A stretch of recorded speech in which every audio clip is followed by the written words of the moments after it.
ఆషాఢం వచ్చేసిందంటేనే అందరు అమ్మవార్లకి పూజలు, నైవేద్యాలు, బోనాలు, ఎదురు కోలు గాటాలు, గోలకొండ బోనాలు. అమ్మవార్ల పండగ, బోనాల జాతరగా ఈ రెండు జంట నగరాలు అంటే హైదరాబాద్, సికింద్రాబాద్ ప్రత్యేకంగా ఒక మంచి పండగ వాతావరణం కొనసాగుతుంది.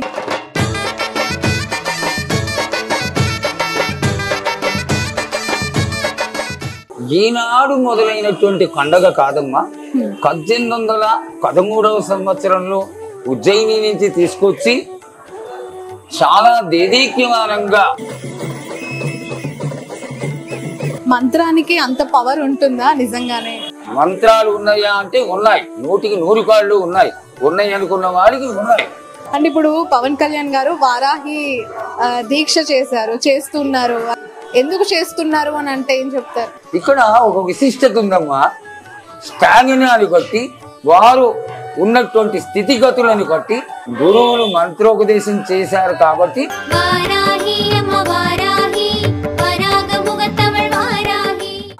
అమ్మవారు మీకు కనిపించిందా? జగన్మాత ఆ మేడ తాళాలతో పాటు గ్రామం అంతా తిరిగి పూర్తయిన తర్వాత ఆలయంలోకి వెళ్ళిపోవడం నేను కళ్ళారా చూసినటువంటి విషయం.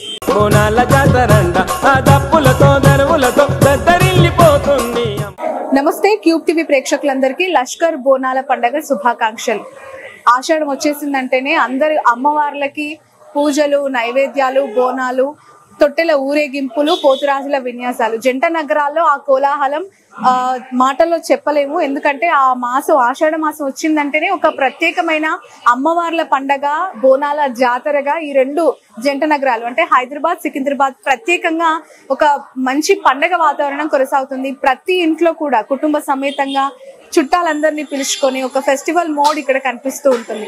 అయితే మన సికింద్రాబాద్ ఉజ్జయిని మహంకాళి అమ్మవారి బోనాల గురించి ఇక ప్రత్యేకంగా చెప్పనక్కర్లేదు. చాలా అంటే దసరా ఏ స్థాయిలో తెలంగాణలో చేసుకుంటారో అంతే స్థాయిలో ఇక్కడ బోనాలు కూడా చేసుకుంటూ ఉంటారు. సో ఈ ఆలయ విశిష్టత, ఎప్పటి నుంచి ఇక్కడ బోనం స్టార్ట్ అయింది, ఇక్కడ 30 ఏళ్ళుగా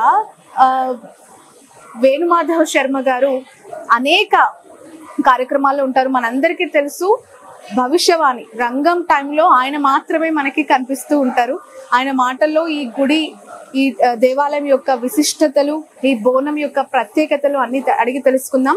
బ్రహ్మశ్రీ వేణుమాధవ శర్మ గారు శ్రీ విద్యా పండితులు ప్రస్తుతం మనతో పాటు ఉన్నారు. నమస్తే అండి. ఎలా ఉన్నారు? ఎప్పుడు ఎన్ని సంవత్సరాల నుంచి చూసినా అదే రూపం, అదే ఆకారం. దాదాపు 30 ఏళ్ళు అయిందా మీరు ఇక్కడ అమ్మవారి సేవలో ఉండబట్టి? నేను 30 నుంచి 40 సంవత్సరాల నుంచి ఇక్కడ పనిచేస్తున్నానమ్మా. 30 సంవత్సరాలుగా గవర్నమెంట్ లో అకౌంట్ అయి పనిచేస్తున్నాను. అంతకుముందు కొద్ది సంవత్సరాలు వాలంటరీగా విశేషమైనటువంటి వ్యక్తులకి సింధీ పారాయణలు, మహావిద్య పారాయణలు, మంత్రశాస్త్ర పారాయణలు ఇక్కడ చక్కగా నిర్వర్తించడానికి నన్ను ఎండోమెంట్స్ డిపార్ట్మెంట్లో ఆ రోజున ఉన్నటువంటి ఆఫీసర్లు నన్ను ఇక్కడ నియమింప చేయడం, పంపించడం చేస్తుండేవాళ్ళు.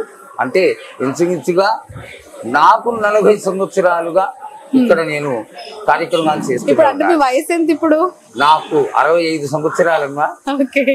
అయితే జగద్గురువులు పుష్పగిరి పీఠాధిపతులు 3వ సంవత్సరంలోనే నాకు మంత్రదీక్షని ఇవ్వడం, మా తల్లిదండ్రులని ప్రోత్సహించడం, తొందరగా ఒడుగు చేసేయండి, ఈ పిల్లవాడిని మంత్రశాస్త్రంలోకి దింకి తదనంతరం అతనికి సన్యాసం ఇవ్వదలుచుకున్నామని చెప్పి స్వామివారు అనడం, మా తల్లిదండ్రులు ఇష్టపడకపోయేటప్పటికి కేవలం కనీసం మంత్రశాస్త్రాన్నైనా పూర్తిగా చెప్పిస్తామని జగద్గురువుల పర్యవేక్షణలో 30 సంవత్సరాల లోపు నాకు పూర్ణదీక్ష రావడం. అయితే సైమల్టేనియస్గా ఈ మంత్రశాస్త్రాన్ని నేర్చుకుంటూ, చదువుకుంటూ, అలాగే ఆ 3వ సంవత్సరం నుంచి శబరిమల యాత్ర కూడా చేస్తూ ఈనాటికి 61 సంవత్సరాలుగా శబరిమలకు వెడుతున్నారు. ఇంచుమించుగా చెప్పాలంటే జంట నగరాల్లో పాత శ్రీ విద్యా పండితుల్లో ఒకరిని నేను.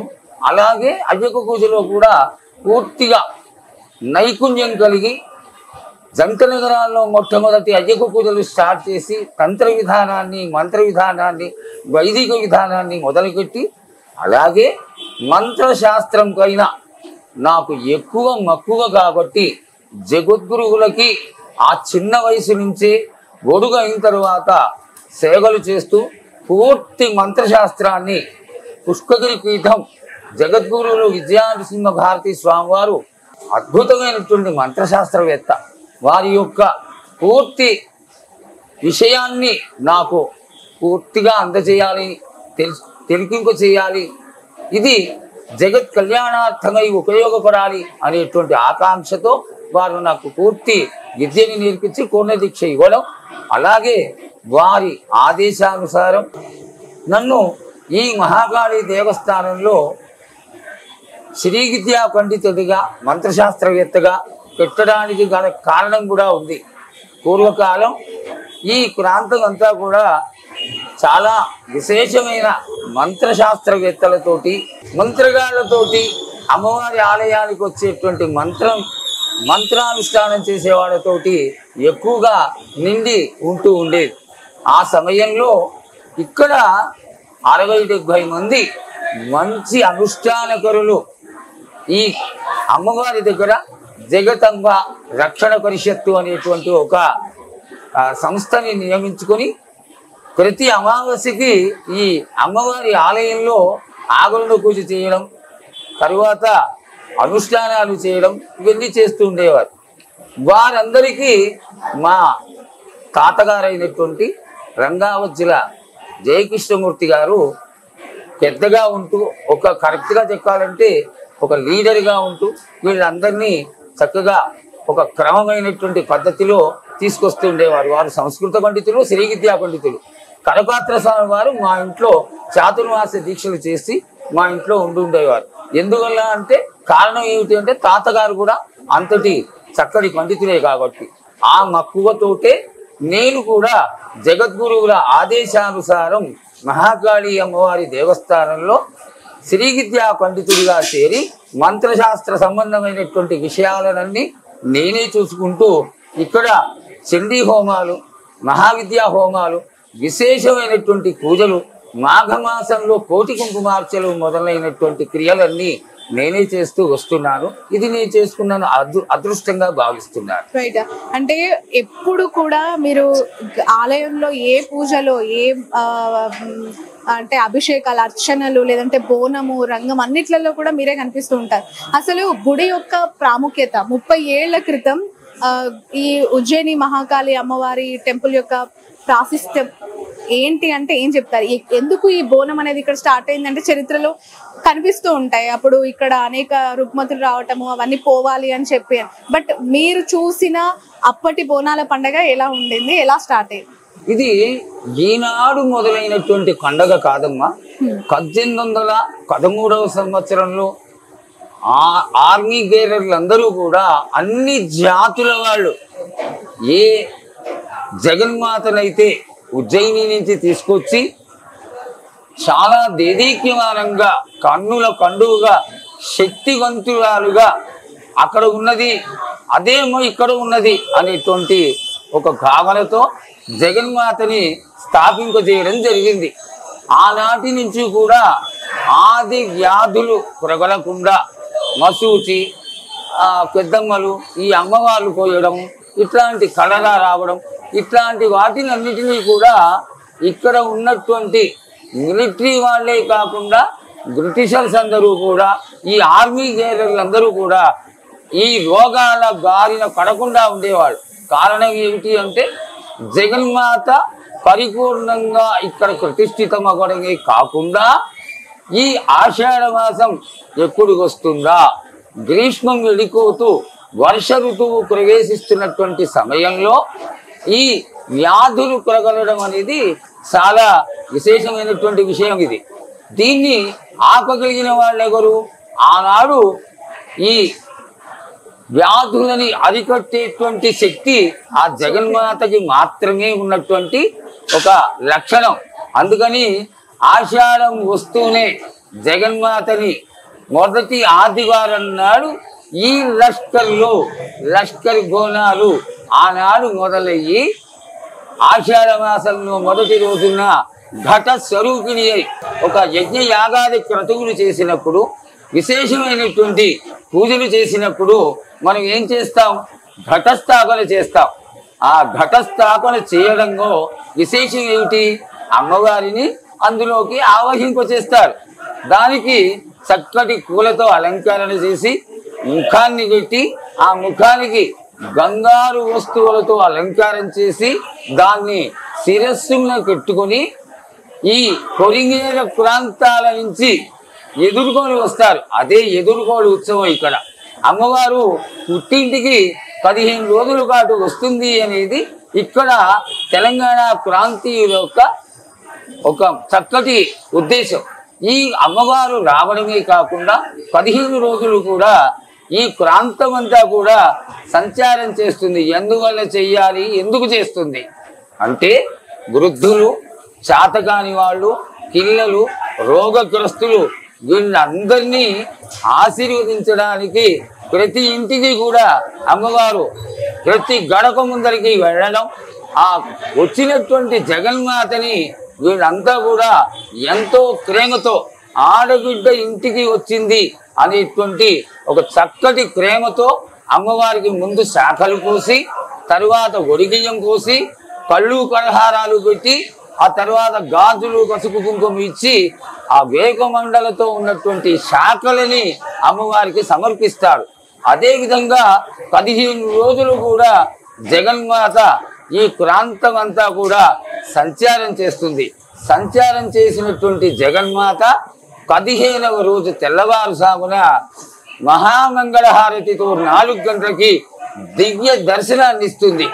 ఈ రోజున ముత్తైదువులందరూ కూడా తలస్నానం చేసి గోనాన్ని తల మీద పెట్టుకుని శాఖలు తీసుకుని, శాఖలతో పాటు కళ్ళు కొలహారాలు తీసుకుని, చీరసారలు తీసుకుని, అమ్మవారికి గాజులు, పసుపు కుంకుమని తీసుకొని వచ్చి కొన్ని వందల వేల కొబ్బరికాయలు సమర్పించి అమ్మవారు తమని కాపాడాలని ప్రార్థన చేస్తూ ఉంటారు. ఆ విధంగానే జగన్మాత అయినటువంటి ఉజ్జయిని మహాకాళి దేవి ఈ 250 సంవత్సరాలుగా ఎంతో ప్రేమతో ఆ సురుటి అక్కయ్య గారు, ఆయన యొక్క మిత్రులు అందరూ కలిసి చేసినటువంటి ప్రతిష్టా విధానాన్ని సార్థకత చేస్తూ జగన్మాత ఎల్లవేళలా భక్తజనులందరినీ కూడా ఆశీర్వాద స్వరూపంతో అందరినీ ఆశీర్వదించి అమ్మవారు రక్షిస్తూనే ఉన్నటువంటిది. రైట్. ఇక్కడ మీరు ఇంతకు ముందు చెప్పారు మంత్రం, తంత్రం అని చెప్పారు. అంటే ఇక్కడ ఆ మంత్రం, తంత్రానికి ఉన్న వ్యత్యాసాలు ఏంటి, ప్రత్యేకతలు ఏంటి? అలాంటి పూజలే ఇక్కడ ప్రార్థిస్తేమా? దేవతా స్వరూపిణి మహాకాళి.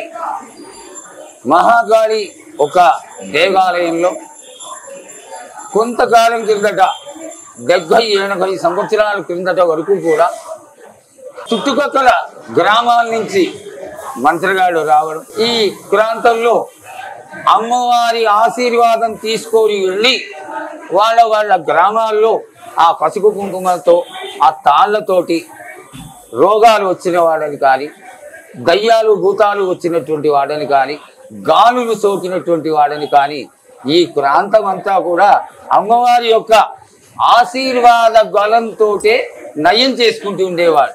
దీనికి తార్కాణం ఏమిటంటే, ఇక్కడ విశ్వనాథం గారని ప్రధాన అర్చకులు ఉండేవారు. వారి తండ్రి సుబ్రహ్మణ్యం గారు అద్భుతమైనటువంటి మంత్రశాస్త్రవేత్త. ఒకనాడు ఒక సంవత్సరం ఘటము సంచారం చేస్తూ గాంధీనగర్కు వెళ్ళింది. ఆ గాంధీనగర్లో ఉండేటువంటి ఒక మంత్రిగాడు చాలా విచిత్రంగా వారి ఇంటి దగ్గర అమ్మవారిని గంధన చేసేసాడు. గంధన చేసిన సమయంలో అమ్మవారు అడుగు ఎత్తు పైకి లేచి వాడి శిరస్సుకి అందకుండా నిలబడిపోయింది. ఎవరి వల్ల కావడం లేదు ఆ అమ్మవారిని కిందకి దించడానికి, మళ్ళీ దేవాలయానికి తీసుకురావడానికి. ఆ సమయంలో విశ్వనాథం గారి తండ్రి గారు వెళ్ళి, ఆయన అద్భుతమైనటువంటి మంత్రశాస్త్రవేత్త, ఆ మంత్రశాస్త్ర ప్రావీణ్యంతో వాడిని ఓడించి ఆ అమ్మవారిని ఘటం ఎత్తుకునే వాడి శిరస్సును పెట్టి మళ్ళీ ఆలయానికి తీసుకురావడం జరిగింది. ఈ విధమైనటువంటి సాగర మంత్రాలు, ఇతరమైనటువంటి అఘోర మంత్రాలు, విచిత్రమైనటువంటి మంత్రాలన్నీ కూడా ప్రయోగం చెయ్యడం, ఇక్కడికి వచ్చి అమ్మవారి ఆశీర్వాదం పొందడం ఒక పద్ధతిగా జరుగుతూ ఉండేది. అయితే దానిని కాపాడడానికి ఓగిరాల పెద్ద సుబ్బయ్య గారు, విశ్వనాథం గారు, చిన్న సుబ్బయ్య గారు, శంకరయ్య గారు ఇట్లాంటి మహాత్ములందరూ కూడా మహాకాళి ఆలయమే ప్రధాన మంత్రశాస్త్ర నిలయమైనటువంటి దేవాలయంగా చక్కటి పూజలతో వీళ్ళందరికీ స్వస్థత కలిగిస్తూ ఎల్లవేళలా కూడా మహాకాళి అమ్మవారి ఆలయం నుంచి ఆశీర్వాదం పొందుతూనే అందరూ సుఖశాంతులను అనుభవిస్తూనే ఉన్నారు. మంత్రానికి అంత పవర్ ఉంటుందా నిజంగానే? అంటే అంటే ఏమైనా ఇబ్బందులు తలెత్తినప్పుడు తగ్గించే అంత పవర్ ఆ మంత్రానికి ఉంటుందంటారా? యద్భావం తద్భవతి. ఎప్పుడైతే దేవతా స్వరూపిణి ఉంది అనేటువంటి భావన మనలో కలిగిందో ఆ మంత్రాది దేవత స్వరూపిణిని ఆరాధించడానికి మూలమంత్రాలు ఉన్నాయి. అటువంటి మూలమంత్రాలని అనుష్ఠానం చేస్తూ నిష్ణాతులైనటువంటి వాళ్ళు మననాత్ త్రాయతీతి మంత్ర. మంత్రం ఎప్పుడు కూడా మననం చేయగా సత్ఫలితాన్ని ఇస్తుంది. ఏ రేడియేషన్స్ అయితే చక్కగా పామై ఒక ఆరా మనిషి మొహంలో తేజస్సుని కల్పింప చేస్తోందో అటువంటి వ్యక్తి యొక్క చేతి గుండా కుంకం తీసుకున్నా, లేకపోతే ఆ అమ్మవారి యొక్క ప్రసాదాన్ని స్వీకరించిన వాళ్ళ యొక్క బాధలు తొలగిపోయి వాళ్ళందరూ అమ్మవారి ఆశీర్వాదానికి కాతులు అవుతారు. మంత్రాలు ఉన్నాయా అంటే ఉన్నాయి, 100కి 100 కాళ్ళు ఉన్నాయి అనుకున్న వాడికి ఉన్నాయి. ఈ యొక్క మంత్రాన్ని తప్పుగా పాటించి తప్పుడు వేషాలు వేసి తప్పుడుగా దాన్ని ప్రవర్తింప చేస్తే దాని యొక్క దుష్ఫలితాన్ని వాళ్ళు అనుభవిస్తూనే ఉంటారు, మనం చూస్తూనే ఉంటాం. మంత్రం అనేటువంటి ఒక గొప్ప విషయాన్ని అంత చులకనగా, అంత ఈజీగా, అంత కనికిరానిదిగా తీసుకారేసేటువంటి విషయం కాదు. ఈ విషయంలో 100కి 100 కాళ్ళు ఆ జగన్మాత యొక్క స్వరూపమైనటువంటి మంత్రాన్ని హైందవ జన్మ ఎత్తినటువంటి మనం అందరము గౌరవిస్తేనే మనకి ఆశీర్వాద బలం కలుగుతుంది, ఆ దేవత ఆశీర్వాదం కలుగుతుందని తెలియజేస్తున్నాను. రైట్. ఇప్పుడు బోనం అనేది అది ఆచారం సంప్రదాయబద్ధంగా వస్తేనే చేసుకోవాలా, ఎవరైనా చేసుకోవచ్చు? బోనానికి నియమాలు ఏంటి? ఎవరు చేయాలి, ఎవరు చేయకూడదు? బోనం అనేది నిజంగా శాస్త్రం కాదమ్మా, ఇది వేడుక. ఇంటికి పెళ్ళైపోయి అత్తవారింటికి వెళ్ళినటువంటి ఆడపిల్ల కానీ ఒక ఏడాది తర్వాత మళ్ళా మన ఇంటికి వచ్చింది అంటే మనం ఏం చేస్తాం? అబ్బో, అక్కడ సంతోషానికి అవధులే ఉండవు. ఆడపిల్లకి కావలసిన వస్తువులన్నీ చేసి పెడతాం. పండ్లు, పలహారాలు, విశేషమైనటువంటి తీపి వంటలు ఇవన్నీ చేసి పెడతాం. ఈ తెలంగాణ ప్రాంతంలో బోనం అనేది ప్రధానమైనటువంటి విషయం. ఈ జగన్మాతకి ఇష్టమైనటువంటి పాయసాన్న క్రియ ఆవిడ. అందుకని శాస్త్రంలో ఉన్న, సమాజంలో ఉన్న, ఈ సంఘంలో ఉన్న అంతటి విశిష్టత కలిగినటువంటి వంట కాబట్టి ఇక్కడ తెలంగాణ ప్రాంతీయులందరూ ఏం చేస్తారు? కొత్త కుండ కొనుక్కొచ్చి, పూర్వకాలం ఈనాడు వెండి బంగారు గిన్నెలు పెడుతున్నారు కానీ ఆ రోజుల్లో కొత్త కుండని కొనుక్కొచ్చి దానిని కడిగి చక్కగా ఆ 3 రాళ్ళు కొట్టినటువంటి ఒక పొయ్యిని ఏర్పాటు చేసి ఆ పొయ్యిని కూడా శుద్ధిగా మళ్ళీ దానికి కూడా గొట్లు కొట్టి కొబ్బరికాయ కొట్టి ఈ కుండని దాని మీద పెట్టి భక్తి శ్రద్ధలతో తలస్నానాలు చేసుకుని పాయసం వండుతారు. ఆ వండినటువంటి పాయసాన్ని చక్కగా మళ్ళీ ఆ కుండనంతా తుడిచి పై విషయంలో చక్కగా పసుపు కుంకుమలతో అలంకారం చేస్తారు. దాని మీద ఆ బోనం కుండ పైన ఇంకొక చిన్న కుండ, దానిలో పూర్వకాలం ఏం చేసేవాళ్ళంటే మజ్జిగ, నీళ్లు, వేకాకు, పసుపు కుంకుమలు ఇవన్నీ వేసి శాఖకి ఏర్పాటు చేసుకుంటారు. అయితే కొన్ని ఇళ్లలో కళ్ళు కోసి తీసుకొచ్చేటువంటి సాంప్రదాయం కూడా ఉంది. అది కొంతమందికి చెందినటువంటి విషయం. సాధారణంగా మజ్జిగ వేకాకు వేసి తీసుకురావడమే ఒక ముఖ్య లక్షణం. ఆ కుండకైనా ఇంకొక క్రొంగిత పెట్టి ఆ క్రొంగితని వెలిగిస్తారు. ఎందుకు వెలిగిస్తారు? ఈ గోనం కుండ, శాఖ కుండ రెండు కూడా అమ్మవారితో సమానమే. అమ్మవారికి ప్రసాద వినియోగం అయ్యేటువంటి వస్తువు కాబట్టి అమ్మవారితో సమానమే అని భావించి వేక మండల మధ్య పెట్టినటువంటి దీకాన్ని వెలిగించి తలకైన చుట్ట కట్టి ఆ చుట్ట మీద ఒలకకుండా ఈ కుండని పెట్టి భక్తి శ్రద్ధలతో మేళ తాళాలతో అమ్మవారికి తీసుకొచ్చి మహాకాళి అమ్మవారికి ముందర ఉన్నటువంటి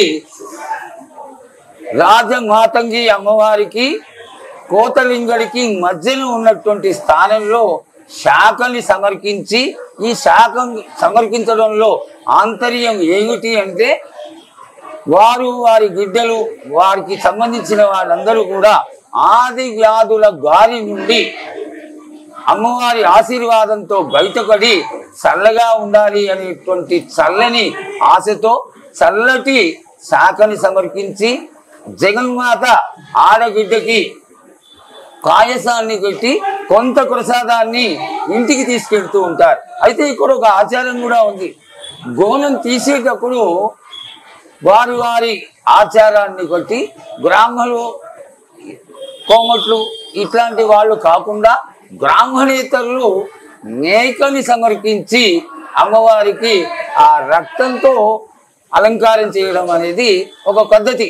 ఎందుకు అంటే ఈ ప్రాంతంలో అమ్మవారికి మేకలను బలివ్వడం అనేది ఎప్పటి నుంచో వస్తున్నటువంటి ఆచారం. ఆ ఆచారానికి అనుగుణంగా ఇంట్లో మేకను బలిచ్చి అక్కడ ఏర్పరచుకున్నటువంటి దేవతకి ఆ మేక యొక్క మాంసాన్ని పచనం చేసి వండి అన్నంతో పాటు ఉట్టి మాంసాన్ని ఎవరు నైవేద్యం చెయ్యరు, చెయ్యకూడదు. మనం ఏ విధంగా తింటారో అంటే తినేవాళ్ళని ఏ విధంగా తింటారో అదే విధంగా అమ్మవారికి కమ్మటి రుచికరమైనటువంటి పదార్థాన్నిగా వండి అది నైవేద్యం చేయాలి. అదేవిధంగా చాకలు, కొర్రమీను చాకలు తీసుకొచ్చి దాన్ని కూడా వండి నైవేద్యం చేయాలి. ఇష్టం వచ్చినట్టుగా నేనేదో నాకు అంతా తెలిసిపోయింది, నేను పెడితే అమ్మవారు చాలా పొరపాటిది, అట్లా పెట్టనేకూడదు. ఈ దేవాలయంలో ఒక 70-80 సంవత్సరాల క్రిందట ఈ డోలీ గైరర్లు, ఆర్మీ గైరర్లు వాళ్ళందరూ కలిసి పండగ చేసుకునే రోజుల్లో ఇక్కడ ఒక విచిత్రం జరిగేది. 70-80 దున్నకోతుల్ని అమ్మవారికి గలిచ్చేవాళ్ళు. ఆ గలిచ్చినటువంటి సమయంలో ఇతరులు ఎవరు కూడా ఆలయంలోకి, అంటే ఈ నూతనమైనటువంటి ఆలయ నిర్మాణం కాక పూర్వం, అంటే దగ్గర 80 సంవత్సరాల క్రితం ఇదే ప్లేస్ లో అమ్మవారికి ముందర దున్నకోతుల్ని గలిచ్చేవాడు. అయితే గలి ఇచ్చిన తర్వాత లోపలికి రావాలంటే పెద్ద కులాల వాళ్ళు గైకొడేవాళ్ళు. ఎందువల్ల అంటే కాలు తీసి కాలు కొడితే కాలు మునిగిపోయేంతటి నెత్తులు ఉండేది. అయితే శాగర సాంప్రదాయంలో అది ఆనాటి సాంప్రదాయం. ఆర్య సమాజం వాళ్ళందరూ వచ్చి దాన్ని నిలిపేసి దయానంద సరస్వతి ఈ యొక్క గలులని నిషిద్ధం చేయించి ఒక రూల్ తీసుకొచ్చి ఈ ప్రాంతంలో గలి నిషేధం చేయడం జరిగింది. అక్కడి నుంచి ఇక్కడ గలులు మానేశారు. దానికి అనుగుణంగానే ఎవరెవరు బోనాలు ఇష్టపూర్వకంగా ఈ విధంగా గలులతో తీసుకురావాలనుకుంటారో వాళ్ళు ఇళ్లలో కొట్టి దాన్ని అక్కడ నివేదన చేసుకొని తీగు బోనాలు తీసుకొచ్చి అమ్మవారికి సమర్పించి మళ్ళీ వెళ్ళి భక్తులతోటి, మిత్రులతోటి, బంధువులతోటి, వారి వారి సజనులతోటి అందరితోటి కూడా భోజనాలు చేసి ఈ విందుని చాలా విశేషంగా లష్కర్ బోనాల పండుగని మొట్టమొదటిగా తెలంగాణలో మొదలైనటువంటి బోనాల పండుగని అంగరంగ వైభవంగా 16 రోజులు కూడా చాలా కన్నుల పండుగగా జరుపుకుంటారు. అంటే మీరు అన్నారు అంతకుముందు బలులు ఇచ్చేవాళ్ళు, సరస్వతి గారు, దయానంద సరస్వతి గారు వచ్చిన తర్వాత ఇది ఆగిపోయింది అని చెప్పి. అంటే ఈ బలి అనేది అమ్మవారికి నైవేద్యం ఇష్టమా, అన్న ప్రసాదం తీపి ప్రసాదం ఇష్టమా అమ్మవారికి? ఇక్కడ ఒక విశిష్టత ఉన్నదమ్మా. నేను భోజనం పెట్టాను అంటే నేను తినేటువంటి అన్నమే పెట్టాలి, నేను తినేటువంటి ఆహార వస్తువులే పెట్టాలి. అలాగే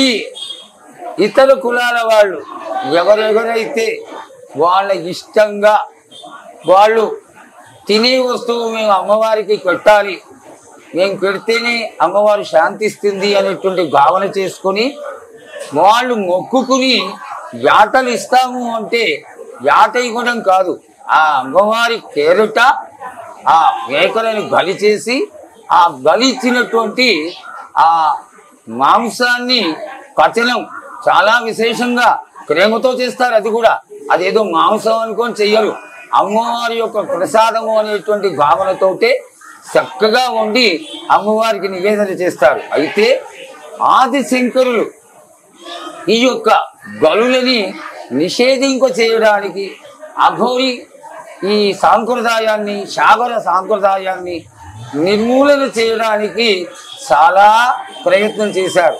వారు ఆఖరికి తీర్మానం చేసుకునేది ఏంటంటే ప్రగలిపోయినటువంటి ఈ యొక్క సాంప్రదాయాన్ని మనం తీయలేం కాబట్టి వారికి వదిలేద్దాం, మనం మాత్రం ఎవరైతే బ్రాహ్మణులు ఈ విధంగా చేసుకుంటారో వీరు ఈ విధంగా చేసుకుంటారు, ఆ అమ్మవారికి ఇష్టమైనటువంటి ఆ సాంప్రదాయంలో మత్స్యము మాంసము మద్యము, మద్యం అంటే కళ్ళు కాదమ్మా, దీనికి సాంప్రదాయం చెప్పబడ్డది.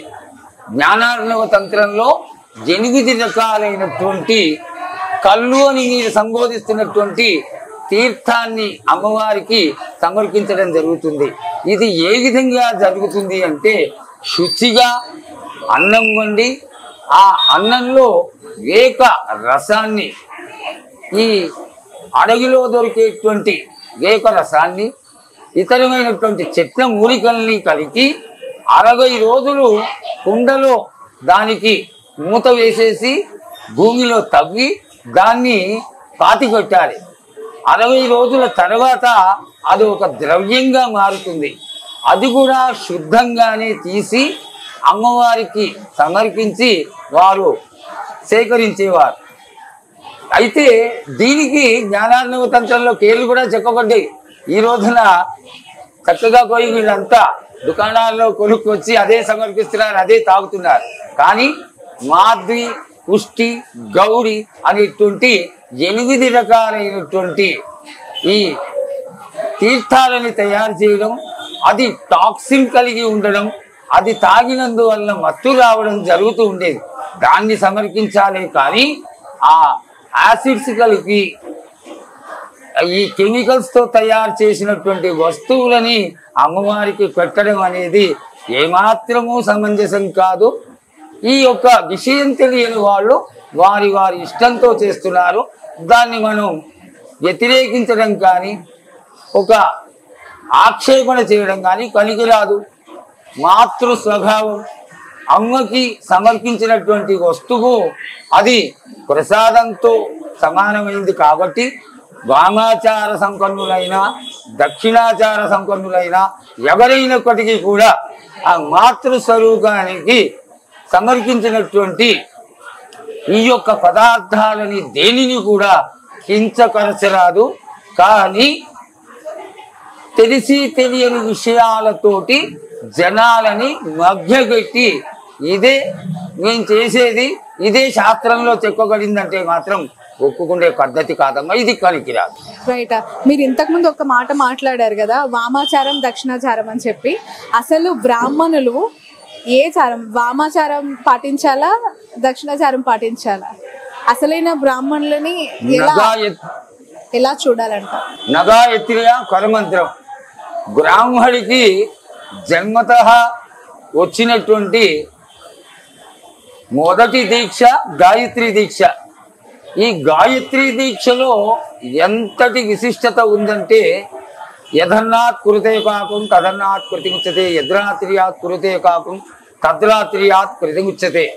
బ్రాహ్మడు తాను ఈ జన్మలో తెలిసి తెలియక చేసినటువంటి పాపాన్ని పోగొట్టుకోవడానికి నిత్యము 3 వేళల గాయత్రి మహామంత్ర జపాన్ని చేస్తే చాలా విశేషంగా తాను పాపం నుంచి ఈ జన్మలో చేసుకున్నటువంటి పాపం నుంచి బయటపడుతూ ఉంటాడు.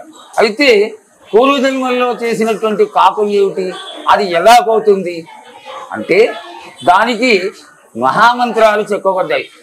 అవే మహాషోడశి, పంచదశి, నారసింహ మంత్రము, నారాయణ మంత్రము, శివపంచాక్షరి మంత్రం, ఇటువంటి విశేష మంత్రాలన్నీ కూడా ఉన్నాయి.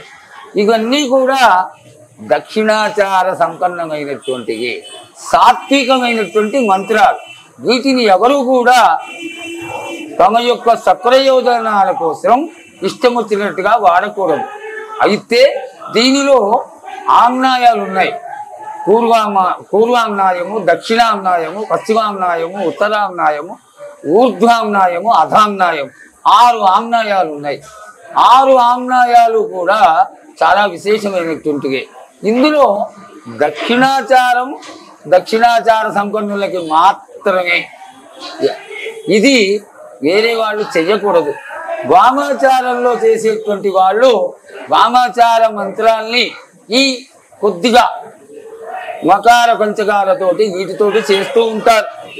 అయితే దక్షిణాచార మంత్రాలు చేసేవాళ్ళు మాత్రం పూర్తిగా ఈ 6 ఆమ్నాయాల యొక్క విశిష్టతని అవగాహన చేసుకునే ఉండాలి. దక్షిణాచార సంపన్నుడు వామాచారాన్ని తెలుసుకోవచ్చు, అవలంబించడానికి మాత్రం పనికిరాదు బ్రాహ్మడికి. అయితే వామాచార సంపన్నుడు కేవలం వామాచారమే చేస్తాడు, అతనికి దక్షిణాచారంతో సంబంధం లేదు. ఇది ఆచారంగా వస్తున్నటువంటి విషయాన్ని దీన్ని తప్పుడు దోవ పట్టించడం అనేది పూర్తిగా దశమహావిద్యలని, రాజశ్యామలని, వారాహి అని ఈరోజు నానా రకాలుగా దాన్ని భ్రష్టు పట్టించడం జరుగుతోంది. ఎందుకు చెయ్యాలి? ప్రధాన దేవత అయినటువంటి త్రిపుర సుందరి అయినటువంటి మహాకాళి అంశ, త్రిపుర సుందరి అంశతో జన్మించినటువంటిది మహాకాళి. ఇటువంటి ప్రధాన దేవతలన్నీ ఉండగా జనాల్ని మభ్యపెట్టి రాజశ్యామల, వారాహి, దశమహావిద్యలు కేవలం సలాఘం కోసం మాత్రమే ఈ యొక్క ప్రచారం జరిగి జనాలని పిచ్చివాళ్ళం చేస్తున్నారు అని తెలియజేయడంలో నేను ఏమాత్రం సంశయించడం లేదు. ఈనాడు ఒక 15-30 సంవత్సరాలు 20 సంవత్సరాలుగా ఈ రాజశ్యామల ఉపాసన కానీ, వారాహి ఉపాసన కానీ, కృత్యంగిరా ఉపాసన కానీ ఇవన్నీ మొదలైనవి. అంతవరకు ఒక విశేషం ఉండేది. వారాహి చేసేవాడి వాకిట్లో కానీ, కృత్యంగిరా చేసేవాడి కంచెన కానీ భోజనం చేయరాదు అని. అంటే దాని అర్థం ఏమిటి?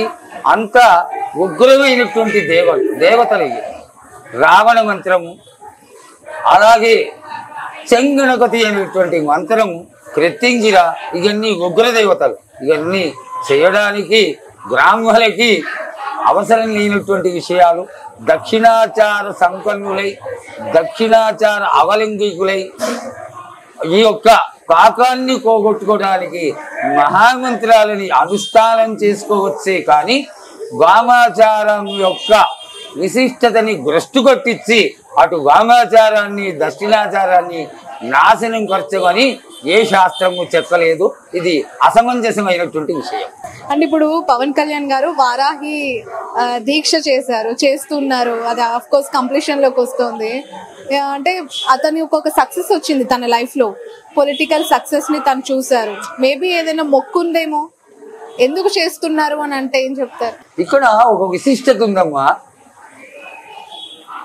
ఒక గురువుని నమ్ముకుని ఆ గురువుల దగ్గరికి వెళ్ళి వారి యొక్క పాదాలని ఆశ్రయించి ఆ గురువు యొక్క అనుగ్రహంతో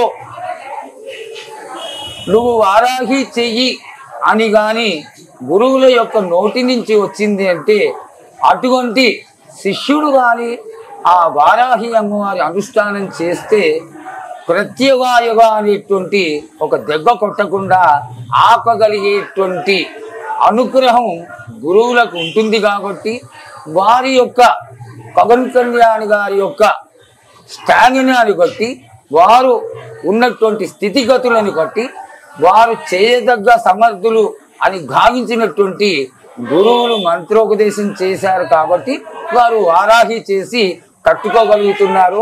ఆ అమ్మ యొక్క అనుగ్రహం వారికి కలిగింది. ఓకే, మీరు ఇంతకు ముందు చెప్పారు ఈ గుడి దగ్గర దాదాపు 50 నుంచి 60 ఎద్దులని బలిచ్చారు, అంటే దున్నపోతులని బలిచ్చేవారు అని చెప్పి నాకు వింటూ ఉంటేనే చాలా షాకింగ్ గా ఉంది. అంటే ఒక అడుగు వేస్తే కూడా మునిగిపోయేంత నెత్తుటి వలయంగా ఈ ప్లేస్ అంతా ఉండింది అని చెప్పి. బట్ ఇప్పుడు కూష్మాండతోనే ఆ బలి అనేది చేసేస్తూ ఉన్నారు. బట్ ప్రతిసారి భవిష్యవాణి వచ్చినప్పుడు రంగంలో 4 కాళ్ళ జంతువు బలి లేదు, నాకు సరైన పూజలు చేయట్లేదు, బలి ఇవ్వట్లేదు అని అమ్మవారు చెప్తున్నారు. అది అలాంటి దున్నపోతులని బలి ఇవ్వట్లేదు కాబట్టే అమ్మవారు అలా చెప్తూ ఉన్నారా? ఆ రోజున ఈ ప్రాంతం అంతా కూడా ఇంత జనసందోహం ఉండేది కాదమ్మా. మొక్కుకున్న వాళ్ళందరూ దున్నపోతులను తీసుకొచ్చి బలి ఇచ్చి ఆ ఎదురుగుండా కోతలింగడి దగ్గర శిరస్సు పెట్టి ఆ దున్నకోతు యొక్క కాలు ఎరగొట్టి ఆ దున్నకోతు నోట్లో అది పెట్టి రాత్రి 12 గంటలకి అమ్మవారి ఆలయం నుంచి మేళ తాళాలతోటి ఈ జాతుల వాళ్ళందరూ బలిహరణం వేయడానికి ఈ గ్రామం అంతా సంచారం చేసేవాడు. ఆ సంచారం చేయడానికి వెళ్ళిన సమయంలో అమ్మవారు వారి వెంట వెళ్ళి ఇక్కడ ఉన్నటువంటి పెంకుటిళ్ళని ఆ రోజునంతా ఇవాళంటే కాంక్రీట్ బిల్డింగ్స్ వచ్చినాయి, ఆ రోజు పెంకుటిళ్ళు, ఆ పెంకుటిళ్ళ మీద ఈ ప్రసాదం అంతా జల్లేవారు. జల్లడం వల్ల అమ్మవారు శాంతించి అక్కడ ఉండేటువంటి భూతక్రేత పిశాచాలని, క్షుద్ర జంతువులని, క్షుద్ర ప్రయోగాలని, శాతగళ్ళని, గాలులని, దయ్యాలని వీటినన్నిటినీ కూడా ఈ జగన్మాత కాపాడుతుంది అనేటువంటి ఒక ఆకాంక్ష. అందుకని ఈ గలులు ఇవ్వడం జరిగేది. అమ్మకి వారు మొక్కుకోవడం. ఈ ప్రాంతంలో పక్కన ఒక కోమటి కుటుంబం ఉండేది, కేర్లొద్దు. ఆ కోమటి కుటుంబం వారి శంకరయ్య గారు చిన్నప్పుడు ఇక్కడ మొట్టమొదటి దున్నకోతిని బలి ఇవ్వడానికి తీసుకొచ్చి ఇచ్చేవాడు. ఎందుకు? వాళ్ళని కాపాడుతోంది. ఈ యొక్క ప్రేరణ జరగడం వల్ల అమ్మవారు రక్షిస్తుంది అనేటువంటి భావనతో అమ్మవారికి ఇచ్చి దాన్ని నైవేద్యం చేసేవారు. ఆ ఒక అలవాటు రూపేణ అమ్మవారికి ఆ దున్నకోతిని ఇవ్వడం, మేకలను ఇవ్వడం, కోళ్ళని ఇవ్వడం, శాఖలను ఇవ్వడం, ఈ యొక్క కళ్ళు శాఖలని సమర్పించడం ఆనాటి 7 తరాలుగా వస్తున్నటువంటి ఆచారం. కాబట్టి రంగం సమయంలో ఇక్కడ ఉగ్ర స్వరూపిణి అయినటువంటి జగన్మాత మహాకాళి నాకు 4 కాడ జంతువుని బలి ఎందుకు ఇవ్వట్లేదు అని అడగడం జరుగుతోంది. అయితే లౌకికంగా నైవేద్యం జరిగేదే. ఇది వామాచార సంపన్నమైనటువంటి దేవాలయం. ఈ కొత్తగా వస్తున్నటువంటి పిల్లలకి తెలియదు. కానీ సుబ్బయ్య గారు, చిన్న సుబ్బయ్య గారు, విశ్వనాథం గారు, వారి కుటుంబీకులు, శంకరయ్య గారు కూడా, వీళ్ళందరూ కూడా రాత్రి 12 గంటలకి పూజ జరిగేది. ఆ పూజా సమయంలో పచనం చేసినటువంటి చాగ మాంసాన్ని, చేపలని, కళ్ళుని అమ్మవారికి నైవేద్యం పెట్టేవారు. ఆ దృష్ట్యా బహుశా ఈనాడు అమ్మవారు జోగిని స్వరూపంలో ఆవహింప చేయడం జరిగిన తర్వాత, అన్నీ అయిపోయిన తర్వాత అమ్మ శాంతి అయినా నీకు అని అడిగితే అమ్మవారు మొట్టమొదటిగా అడిగేటువంటి మాటే, తెలియజేసేటువంటి మాటే, నాకు 4 కాళ్ళ జంతువుని బలి ఇవ్వండి, నేను సంతృప్తి పడతాను అని. అమ్మవారిని ఒక రకంగా చెక్కాలి అంటే ప్రతి సంవత్సరం కూడా శాంతింప చేయడం జరుగుతూనే ఉన్నటువంటి విషయం. రైట్. పంతులు గారు, పోయినసారి భవిష్యవాణిలో రంగం కార్యక్రమంలో ఈ ప్రభుత్వం చేస్తున్న విధానాలు బాలేవని కొంత అసంతృప్తి వ్యక్తం చేశారు. అందుకే ఆ ప్రభుత్వం పోయి కొత్త ప్రభుత్వం వచ్చిందా? అక్కడ చెప్పింది నిజం అయ్యిందా అంటే ఏం చెప్తారు? అమ్మ, పాలిటిక్స్ విషయంలోకి వెళ్తే అంటే రాజ్యం గురించి మనంగా పాలిటిక్స్ లోకి వెళ్ళకూడదు. కానీ అమ్మవారు నేనే అడిగేవాడిని. అమ్మవారు అసంతృప్తి వ్యక్తం చేసింది. జనంలో జరుగుతున్నటువంటి లోటుపాట్లని తెలియజేసింది. ఈ సంవత్సరం పాతవారు వెళ్ళిపోయారు అంటే అంతకుముందు 10 సంవత్సరాలు పాలించింది వాళ్ళే కదమ్మా. అయితే ఆ 10 సంవత్సరాలు ఎందుకు చెక్కలేదు అనేటువంటి ఊహ తదనంతరం మీకు రావచ్చు. ఎవరు రాజ్యపాలన చేసేటువంటి యోగ్యత కలిగి ఉంటారో వారిని జగన్మాత ఆశీర్వదిస్తూనే ఉంటుంది. ఆవిడ తన యొక్క భవిష్యవాణి తెలియచేయడంలో తప్పులు జరగవద్దు, తప్పులు జరగనీయకండి అని మనకి నిజంగా చెప్పాలంటే హెచ్చరిక చేస్తున్నది అంతవరకే. ఓకే, భవిష్యవాణి నిజంగా అన్నట్టు జరుగుతుందా, అదంతా నిజమేనా అనే అనుమానాలు చాలా మందికి ఉంటాయి. ఎందుకంటే అక్కడ ఉండేది మీరు ఒక్కరే, ప్రశ్నలు అడుగుతూనే ఉంటారు. ఏం చెప్తారు అసలు చూసే ఆడియన్స్ కి? సూర్యుడిని దాచడం ఎవరి వల్ల కాదమ్మా. అదే విధంగా మీడియా వాళ్ళ కళ్ళు కప్పడం అనేది అసాధ్యమైనటువంటి విషయం. ఇందులో విశేషం ఏంటంటే నువ్వు అడిగావు కాబట్టి చెప్తున్నా అమ్మా. భవిష్యవాణి అమ్మవారు రావడం, ఆశీర్వదించడం నా పరిజ్ఞానానికి అందనంతటి ఎత్తైనటువంటి విషయం. ఎందువల్లంటే ఈ జోగిని తీసుకురావడమే చాలా గొప్ప విషయం. జోగిని నిత్యము కూడా ఒక సన్యాస జీవితాన్ని గడుపుతూ అమ్మవారి సేవలోనే ఉంటూ భక్తులకి సేవలు అందించేటువంటి ఒక మహనీయురాలు. కేవలం అమ్మవారి స్వరూపంగానే ఈ 7 తరాల వారు తరతరాలుగా ఈ జోగిని స్వరూపాన్ని ఆలయంలోకి తీసుకొచ్చి 16వ రోజైనటువంటి సోమవారం నాడు ఈ రాజమాతంగి అమ్మవారి ముందర అది కేవలం నిలబెట్టడం కాదమ్మా, పరిపూర్ణంగా దాని విశిష్టత తెలిసి ఉండాలి. ఇక్కడ జరిగేటువంటి క్రియ ఏమిటి అంటే తెల్లవారుజామున ఆ అమ్మాయిని జోగిని తలస్నానం చేయించి పసుపు కుంకుమలు రాసి విశేషంగా అలంకారం చేసి పట్టుచీర కట్టించి తీసుకొచ్చి గుడి ప్రాంగణంలో ఒడిగియం కోసి సాధారణంగా మేళతాళాలతో తీసుకొస్తారు. ఎందువల్ల అక్కడ దేవత భావన, దేవత ఆశీర్వాదం మనకి కలుగుతుంది అనేటువంటి భావనతో ఆ భవిష్యవాణిని మనం వింటామనేటువంటి లక్షల మంది వేచి చూస్తారు. కాబట్టి ఈ యొక్క విషయం జరుగుతుంది. వచ్చిన తర్వాత ఇక్కడ జరిగే విషయం ఏంటంటే రాజమాతంగి అమ్మవారికి కోటలింగడికి మధ్యన ఒక గుంట తవ్వడం చేస్తారు. ఈ గుంట తవ్విన తర్వాత అది కూడా ఈ 7 తరాలుగా వస్తున్నటువంటి కుమ్మరి వారు కచ్చికుండని తయారు చేస్తారు. ఈ కచ్చికుండ చెయ్యి పెడితే విరిగిపోయేటువంటి స్వభావం కలిగి ఉంటుంది.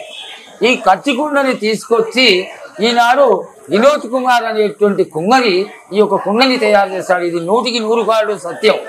ఈ కుండని చాలా జాగ్రత్తగా తీసుకొస్తారు. తీసుకొచ్చి ఆ గొయ్యిలో పెడతారు.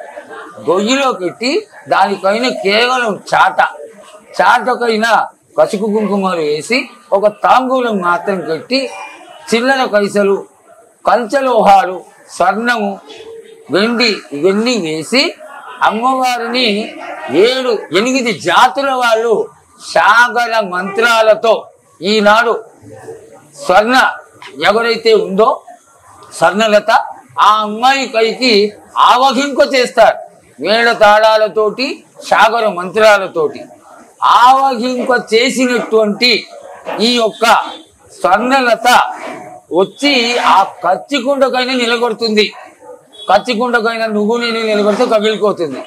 కానీ స్వర్ణలతకి పైకి ఆవాహన అయిన తర్వాత అమ్మవారు వచ్చిన తర్వాత కచ్చికుండకైనా నిలబడితే కచ్చికుండకి ఏమాత్రం చలనం లేకుండా అదే విధంగా ఉంటుంది.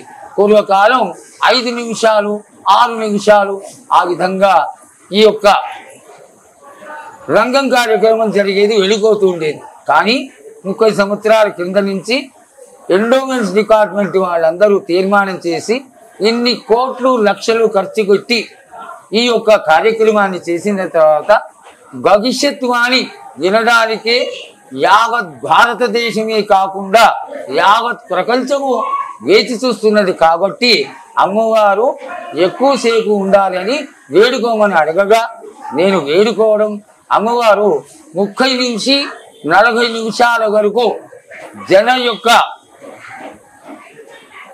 మంచి ఆశీర్వచనం కోసం వేచి చూస్తున్న ఈ యొక్క విషయంలో అమ్మవారు ప్రకృతిని ఆశీర్వదిస్తూ మంచి వానలు పడాలని, సస్యశ్యామలంగా ప్రపంచమంతా ఉండాలని, ఏ విధంగా ఉంటుంది అని ఈ జన సందోహానికి సంబంధించినటువంటి విషయాలన్నీ, ఏవైతే లోకానికి సంబంధించిన విషయాలన్నీ ఉంటాయో ఆ సంవత్సరం జరిగినవి అన్నీ కూడా మేము అడగడం, వాటికి సమాధానం చెప్పడం, ఉత్తరోత్తర ఏ విధంగా ఉండాలి అనడం, దానికి ఏం పూజలు చేసుకోవాలో తెలియజేయడం, చేసిన తర్వాత అమ్మవారు వెళ్ళిపోవడం జరుగుతుంది.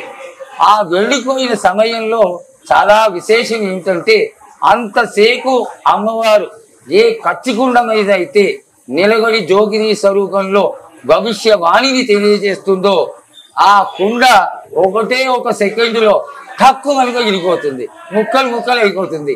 ఇంతకంటే అద్భుతమైనటువంటి కార్యక్రమం అమ్మవారు ఆశీర్వదించింది అని తెలియజేయడానికి ఏదొకటి లేదు. 100కి 100 కాళ్ళు ఈ భవిష్యవాణి స్వర్ణరక్త చెక్కేటువంటి ఈ భవిష్యవాణి సత్యం సత్యం సత్యం అని నేను మరీ తెలియజేసుకుంటున్నాను. ఈ ఆలయంలో దాదాపు 30 నుంచి 35 ఏళ్ల ప్రస్థానం ఇది. అనేక సేవలు, అనేక మంత్ర శాస్త్రంతో ఇక్కడ మీరు ప్రావీణ్యులుగా కొనసాగుతూ ఉన్నారు. ఆషాఢం వచ్చిందంటే వేణుస్వామి గారు, వేణుస్వామి అంటే ఆషాఢ మాసంలో ఆయన ఉండే బిజినెస్ చూస్తూనే ఉంటాం మేము మీడియాలో ఉన్నప్పటి నుంచి కూడా. ఎప్పుడైనా అమ్మవారు మీకు కనిపించిందా? చాలా చాలా చక్కగా మాట్లాడిగావమ్మా. ఏమంటుంది మీతో? జగన్మాత పిలిస్తే కలిగేటువంటి ప్రత్యక్ష దైవం. ఈ గోనాలలో నేను గుడికి దగ్గరలో ఒక 100 గజాల అవతల కుట్టినవాడిని. ఇక్కడ ఒక హాస్పిటల్ ఉండేది, అక్కడ కుట్టినవాడిని. ఆ పక్కనే కలాసిగూడ స్కూల్లో చదువుకున్నవాడిని. మా అందరికీ కూడా జగన్మాత అంటే ఆడగిడ్డే. ఆడగిడ్డే అంటే ఇంకా 100కి 100 కాళ్ళు ఆడగిడ్డే. ఈవిడ ఎప్పుడు ఏ విధంగా కనబడుతుందా, ఎప్పుడు చూడొచ్చా అనేటువంటి ఉత్సుకత మాకు ఎల్లప్పుడూ ఉంటుంది. నేను బహుశా 7-8 క్లాసులు స్కూల్లో చదువుతున్నాను. ఒక రోజున ఆలయ సిబ్బంది మేమందరం కలిసి వేప చెట్టు కింద కూర్చుని ఉన్నాం. ఇక్కడ ఈ మొదటి నుంచి వస్తున్నటువంటి ఈ పని జాతరని చేసేటువంటి కులాల వాళ్ళందరూ 12 గంటలకి ఈ మనం పెట్టినటువంటి బోనాన్ని, వండించినటువంటి ఒక 50-60 కిలోల అన్నాన్ని బుట్టలలో ఎత్తుకొని మేళ తాళాలతోటి గ్రామం అంతా తిరగడానికి వెళ్తారు. నా కళ్ళతో సాక్షాత్తుగా చూసినటువంటి విషయం, జగన్మాత ఎప్పుడైతే వాళ్ళు తలకి నూనె రాసుకొని ముఖాన కుంభం పెట్టుకొని ఆ మేళాల చప్పుడు మొదలవుతుందో, త్రిశూలం ధరించి భక్త రక్షణార్థమై జగన్మాత ఆ మేళ తాళాలతో పాటు గ్రామం అంతా తిరిగి పూర్తయిన తర్వాత ఆలయంలోకి వెళ్ళిపోవడం నేను కళ్ళారా చూసినటువంటి విషయం. ఓకే, సో ఈ మీరు ఇంతకుముందు అన్నారు భూత ప్రేత పిశాచాలు అఘోరాలకి సంబంధించినవి కూడా ఈ అమ్మవారికి అంత పవర్ ఉందా? అలాంటి వాళ్ళు ఎవరైనా పీడ పట్టిన వాళ్ళు ఇక్కడికి వస్తే పూర్తిగా నిర్మూలించబడుతుంది అంటారు. మహాకాళి, మహాలక్ష్మి, మహాసరస్వతి ముగ్గురమ్మల మూల కుటుంబ. జగన్మాత సరస్వతీదేవి విద్యను మాత్రమే ఇస్తుందేమో, ధనలక్ష్మి ధనాన్ని మాత్రమే ఇస్తుందేమో, శక్తి స్వరూపిణి మహాకాళి త్రిపుర సుందరి లోకంలో ఇయ్యలేనటువంటి విషయం ఉండదు అనేది నా ఒక చక్కటి ఒపీనియన్ అమ్మా. మాతృ స్వరూపం లేకుండా జగత్తులో కాలు తీసి కాలు కట్టడం అనేది జరగదు. శంకరులు భిక్షాటనం చేస్తూ ఇంటికి వెళ్ళి భిక్షం ఎత్తుకుంటూ ఉండేవారు. అయితే ఈ జగన్మాతకి ఒక చక్కటి ఊహ కలిగింది. ఎందుకు కలిగిందో, ఆనాడు జగద్గురువులు శంకరాచార్యుల వారు శక్తి స్వరూపానికి ఎక్కువ ప్రాధాన్యత ఇచ్చేవారు కాదు. అయితే ఈయనకి శక్తి స్వరూపం ఏమిటో తెలియజేయాలి అనేటువంటి మంచి ఊహ కలిగినటువంటి జగన్మాత తానే మారు స్వరూపంలో వచ్చి రేపు మా ఇంటికి భిక్షకి ఆయన అని పిలిచింది. నేను వస్తానమ్మా అన్నాడు స్వామివారు. తదనంతరం మర్నాడు రానే వచ్చింది. స్వామివారు భిక్షకి బయలుదేరుదామని లేస్తూ ఉండగా కడిపోతున్నారు. ఎందుకు కడిగిపోతున్నారో ఆయనకి తెలియట్లేదు. కాలం దాటిపోతోంది. ఆ ముత్తైదు మళ్ళీ వచ్చింది. అదేమిటి నాయన, నువ్వు భోజనానికి వస్తానో భిక్ష నీకు ఏర్పాటు చేయడం జరిగింది, ఎందుకు భిక్షకి రావడం లేదు, కారణం ఏమిటి అని అడగగా, అమ్మ నువ్వు పిలిచావు, నేను వస్తా అని చెప్పాను, కానీ ఈ రోజు ఎందుకో నాకు శక్తి లేకుండా ఉంది తల్లి అన్నారట. అసలు శక్తే లేనటువంటి స్వరూపంలో నీకు శక్తి ఎక్కడి నుంచి వచ్చింది ఆయన అడిగిందిట. అప్పుడు శంకరులు గ్రహించారు, వచ్చినటువంటిది సామాన్యమైనటువంటి దేవత మామూలు స్వరూపిణి కాదు, జగన్మాత అయినటువంటి త్రిపుర సుందరియే వచ్చింది అని. ఆ త్రిపుర సుందరి మహాకాళీ స్వరూపమైనటువంటి త్రిపుర సుందరి లేని అణు ఉన్నదా, అటువంటి చోటు ఉన్నదా? ఇది మనలో ఉన్నటువంటి దౌర్బల్యం. ఆవిడ లేనటువంటి చోటు లేదు. ఆ జగన్మాతయే సర్వానికి మూలమైనటువంటి అధిదేవత. ఆ అమ్మని ఆశ్రయించి కోరుకునే వాళ్ళని అన్ని రకాలుగా కాపాడేటువంటి దేవతయే ఉజ్జయిని మహాకాళి స్వరూపిణి, మహాకాళి స్వరూపిణిగా పేరొందుతున్నటువంటి జగన్మాత. ఇప్పుడు శ్రావణ మాసం వస్తే అష్టలక్ష్ములందరికీ వ్రతాలు, హోమాలు, పూజలు, నిత్య పూజలు అన్ని చేస్తూ ఉంటారు ఆడవాళ్ళు. వైభవలక్ష్మి, వరలక్ష్మి, ధనలక్ష్మికి సంబంధించి, విజయలక్ష్మికి సంబంధించి, మంగళగౌరి అన్నీ జరుగుతూ ఉంటాయి. శ్రావణ మాసం అంతా లక్ష్మీదేవులకి అనుకున్నప్పుడు ఆషాఢం అంతా ఈ గ్రామ దేవతలకి ఉంటుందంటారా? ఎలా చూడాలి? ఏ అమ్మవార్లు గొప్ప, ఏ అమ్మవార్ల పూజలు ప్రాశస్త్యం అంటే ఏం చెప్తారు? ఇది గొప్ప, ఇది తక్కువ అనేది ఎక్కడా లేదమ్మా. నిత్య కృత్యంలో కోర్టు ఫోలియాస్ వీళ్ళకి నిర్ణయింపబడ్డది. ఆ లక్ష్మీదేవికి పూజ చేస్తే లక్ష్మీ ప్రధానమైనటువంటిది, లక్ష్మిని ఇస్తుంది. అలాగే ఈ యొక్క అమ్మవారి యొక్క ప్రాశస్త్యం తెలుసుకొని, గొప్పతనం తెలుసుకొని, వ్యాధులని ఆపేయగలిగినటువంటి శక్తి కలిగినటువంటి దేవత కాబట్టి ఈవిడ శక్తి స్వరూపుడిగా భావన చేసి ఒక వస్తువు కొంటాం, మోటార్ కొంటాం, కారు కొంటాం, లేదా ఒక ఏదైనా అప్లయన్స్ కొంటాం. వీటికి పూజ చేయాలంటే ఏం చేయాలి అంటే మహాకాళి స్వరూపంగా దాన్ని భావన చేసి, శక్తి స్వరూపం కాబట్టి, అందుకే ఇందాక అడిగావు కదమ్మా వారాహి పూజ ఎందుకు చేశారని, అందుకని వారు కూడా వారాహి పేరు పెట్టుకున్నారు. ఆ వారాహి ఏ విధంగా శక్తి స్వరూపిణియో ఈ మహాకాళి కూడా జగదేక మాత, జగన్మాత.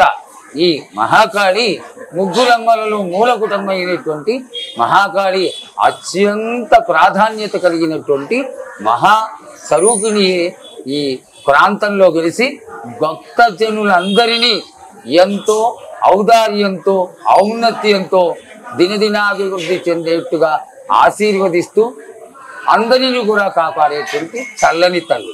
రైట్. మామూలుగా శ్రీచక్రం అంటే ముందు అమ్మవారి ముందు పెట్టుకొని కుంకుమార్చనలు, పూజలు చేస్తూ ఉంటారు కదా, మీరేంటి శ్రీచక్రాన్ని చేతి కట్టుకున్నారు, తప్పులేదంటారా? అలా ఎందుకు కట్టుకున్నారు? మామూలు వాళ్ళుగా శ్రీచక్రాన్ని ముట్టుకోవడం కూడా చాలా తక్కువ. నేను పూర్ణ దీక్షాకరుణ్ణి కాబట్టి, అది కూడా ఇంత వయసు అయిన తర్వాత, దగ్గర 63-64 సంవత్సరాలు దాటిన తర్వాత నాకు శ్రీచక్రం అంటే, నేను శ్రీచక్రోపాసకుణ్ణి. మంత్రానుష్ఠానంలో శ్రీచక్ర ఉపాసన చేస్తే అన్ని దేవతలకి చేసినటువంటి ఫలితం ఈ శ్రీచక్ర అనుష్ఠానం వల్ల కలుగుతుంది. బిందు స్థానంలో ఉండేటువంటి త్రిపుర సుందరి స్వరూపమే, మహాకాళి స్వరూపమే ఈ యొక్క శ్రీచక్రం కాబట్టి బిందు స్వరూపిణి అయినటువంటి శ్రీచక్ర రాజ నిలయ ఈ శ్రీచక్రంలో త్రిపుర సుందరి ఉంటుంది కాబట్టి నన్ను కూడా మిమ్మల్ని అందరినీ ఏ విధంగా అయితే ఆశీర్వదిస్తుందో అమ్మ నన్ను కూడా ఆశీర్వదించాలనేటువంటి ప్రేమతో అమ్మవారి యొక్క ఆశీర్వాద గలం నాకు పొందాలని కట్టుకోవడం జరిగింది. ఎప్పుడైనా కలలో వస్తారా అమ్మవారు మీకు జరగబోతున్నవి చెడు సంకేతాలు ఏవైనా ముందుగా? చాలా చెప్తూ ఉంటుందమ్మా. నిజంగా చెప్పాలంటే చాలా విశేషంగా ఈ ఆలయంలో జగన్మాత ఎవరైతే ఉందో మీకు తట్టి మనకి జరగబోయేటువంటి విషయాలన్నిటినీ మంచి కావచ్చు చెడు కావచ్చు తెలియచేస్తూనే ఉంటుందమ్మా. చాలా చాలా నాకు ఆ విధంగానే అయ్యప్ప స్వామి వారు అమ్మవారు ఇద్దరూ తోడుగా ఉన్నారు. అందుకనే నాకు ఇష్టదైవత అయినటువంటి శబరిమలకి నేను ఎప్పుడు సంవత్సరంలో 5-6 సార్లు వెళ్ళడం, తిరువాభరణాలకి 22 సంవత్సరాలు నేను వెలిచ్చకారుగా ఉండడం. దీనికి కారణం ఏమిటి అంటే దక్షిణామ్నాయంలో అయ్యప్ప స్వామి వారికి స్థానం ఉంది. ఈ ఆచార సంపన్నులందరూ కూడా ఒక మంత్రాన్ని చేస్తారు. హరిహర పుత్రాయ పుత్రరాఘాయ శత్రునాశాయ మదగజవాహనాయ మహాశాస్త్రే నమః. మహాశాస్త్ర స్వరూపం ఏదైతే ఉందో ఈ శ్రీచక్ర స్వరూపంలో ఉన్నటువంటి షడాంగాయాలని కాపాడేటువంటి దేవత అదే ఈ జగన్మాతకి శాస్త్ర స్వరూపమైనటువంటి అయ్యప్ప స్వామికి ఉన్నటువంటి అనుబంధం. కాబట్టి ఈ శ్రీచక్రాన్ని ధరించడానికి కొంత సాహసం చేసి అమ్మవారి అనుగ్రహం కోరుకుంటున్నాం. బట్ నార్మల్ పీపుల్ మాత్రం వేసుకోకూడదంటే ఖచ్చితంగా ఎల్లవేళలా కూడదమ్మా. శుచి శుభ్రత దానికి తగ్గటువంటి పూజా పునస్కారము మంత్రానుష్ఠానం గురువుల ద్వారా కనీసం బాలా మంత్రాన్ని తీసుకొని లలితా సహస్రనామాన్ని నామావళి కాకుండా స్తోత్ర స్వరూపాన్ని చదువుకుంటూ ఈ యొక్క అమ్మవారిని సేవించే తప్ప ఇష్టం వచ్చిన విధంగా ఏ విధంగా పడితే ఆ విధంగా సేవించరాదు. ఫైనల్ క్వశ్చన్ పంతులు గారు, ఈ లష్కర్ గాని లాల్ దర్వాజా గాని ఈ బోనాలు అన్ని సందర్భంలో కూడా జోగినీలు పోతురాజుల ప్రాసెస్ని చూస్తుంటాం. అంటే జోగినీళ్ళు బోనం తేవటం, మన వీళ్ళు లైక్ జోగినీలే శ్యామల కానీ ఇట్లాంటి వాళ్ళు కానీ వీళ్ళది ఏంటి అంటే స్పెషాలిటీ ఏంటి? జోగినీలు పోతిరాజుల యొక్క ఇన్వాల్వ్మెంట్ ఏంటంటారు అమ్మవార్ల దగ్గర? వంశపారంపర్యంగా వస్తున్నటువంటి జోగిని స్వర్ణలత కాబట్టి స్వర్ణలతకి ప్రాధాన్యత ఇచ్చి ఈ ప్రాంతంలో మా దేవాలయంలో ఈ రంగం అనేటువంటి కార్యక్రమాన్ని నిర్వర్తిస్తున్నాం. ఇది తరతరాలుగా వస్తుంది. దీనికి ఆక్షేపణ ఏమీ లేదమ్మా. జోగినిలు వాళ్ళు పుట్టిందే మాతృసేవ చేయడానికి. ఎందువల్ల అంటే అన్నిటినీ వదిలేసి నిష్కపటంతో ఒక సన్యాస జీవితాన్ని గడుపుతూ సేవ చేస్తారు కాబట్టి ఆ జోగిని స్వరూపానికి ఆ విధమైనటువంటి ప్రాధాన్యత కల్పించడం జరిగింది. పోతురాజుల గురించి, పోతురాజులు ఈ 7 అక్క చెల్లెళ్ళకి ఒక సోదరుడు ఉంటాడమ్మా. పుట్టింటికి వచ్చినటువంటి ఈ ఆడపిల్లలందరూ సంతోషపడే విధంగా ఆలయాలకి పలహారం గన్లు తీసుకొచ్చి పలహారాలని అప్పచెక్కి మేళతాళాలతో ఆడపిల్లలు సంతోషపడేంత చక్కగా నృత్యం చేసి అమ్మవారిని సంతోషింపచేసేటువంటి కార్యక్రమం కోతరాజుది కాబట్టి ఈ కోతరాజు విశిష్టత జరుగుతుంది. థ్యాంక్ యూ సో మచ్ పంతులు గారు. దాదాపు అనేక విషయాలపైన మాకు చాలా సుదీర్ఘమైన క్లారిటీస్ ఇచ్చారు. ప్రతిసారి బోనం చేయడం, తీసుకురావడం, అమ్మవారికి సమర్పించడం, వెళ్ళడం, కానీ ఆలయం యొక్క చరిత్ర అసలు ఎలా స్టార్ట్ అయింది, పూజా విధానాలు ఏంటి అనేవి ఈ జనరేషన్ వాళ్ళకి పెద్దగా తెలియదు. నిజంగా ఈ మంత్రాలకి సంబంధించి కూడా ఎక్కడ వినలేదు. ఉజ్జయిని మహంకాళ అమ్మవారి గుడి అసలు ఎందుకు స్టార్ట్ అయింది అనే విషయం కూడా ఇప్పుడు ఎవరికి తెలియదు. మీరు చెప్తే గానీ మీ మాటల్లో తెలియజేసినందుకు థ్యాంక్ యూ సో మచ్. అసలు మంత్రశాస్త్ర ప్రాధాన్యత కలిగినటువంటి దేవాలయమే మహాకాళి దేవస్థానం అమ్మా. ఇక్కడి నుంచి లష్కర్ గోనాలు మొదలైనవి, ఇంకెక్కడా కాదమ్మా. గోనము అనేటువంటి క్రియ కోతరాజులు, జోగిని, ఈ జోగిని ఆవాహన, రంగం చెప్పడం, ఈ క్రియ అంతా కూడా మొట్టమొదటి నుంచి కూడా 1813 నుంచి ఇక్కడనే ప్రారంభమయ్యి ఇక్కడనే చాలా కన్నుల పండుగగా జరిగేది. కాబట్టి లష్కర్ బోనాలుగా ప్రసిద్ధికెక్కినటువంటి తెలంగాణ బోనాల పండుగ. Right, thank you so much అండి. Thank you. శుభంగా. సో ఇది బ్రహ్మశ్రీ వేణుమాధవ శర్మ గారు, శ్రీ విద్యా పండితులు, ఉజ్జయిని మహాకాళి అమ్మవారి ఆలయంలో కూర్చుని ఇంటర్వ్యూ చేస్తూ ఉన్నాం. ఆయన ఎన్నో సంవత్సరాలుగా ఇక్కడ ఈ ప్రావీణ్యంలో అంటే ఈ ఆవరణలోనే ఎన్నో విశిష్టమైన సేవలు అమ్మవారికి అందిస్తూ ఉన్నారు. సో లష్కర్ బోనాల సందర్భంగా ఇది స్పెషల్ ఇంటర్వ్యూ.